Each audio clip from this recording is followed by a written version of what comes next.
रामकृष्ण हरी मित्रांनो आपल्याकडे मोठमोठे बांध असतात।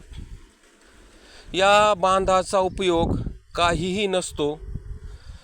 त्यावर अनेक प्रकारची काटेरी झुडपे वाढत असतात, परंतु ह्याच बांधाचा आपण जर चांगल्या पद्धतीने उपयोग करून घेतला, या बांधावर आपण भाजीपाल्यासारखी पिके घेतली तर आपल्याला या बांधातून सुद्धा उत्पन्न भेटू शकतं। पहा, या ठिकाणी मी मेथीचा प्रयोग केलेला आहे आणि चांगल्या प्रकारे उत्तम अशी मेथी या ठिकाणी तयार झालेली आहे।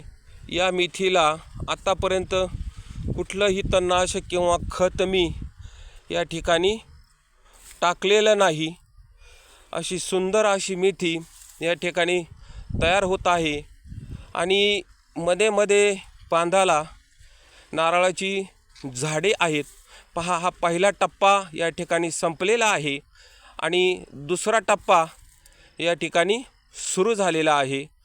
असे टप्प्यात आपण जर मेथीची भाजी टाकली तर ती प्रत्येक हप्त्यात आपल्याला विक्रीसाठी उपलब्ध होईल। मित्रांनो, असा हा बांधाचा उपयोग आपण चांगल्या पद्धतीने भाजीपाला पिकवण्यासाठी करू शकतो। मित्रांनो, धन्यवाद।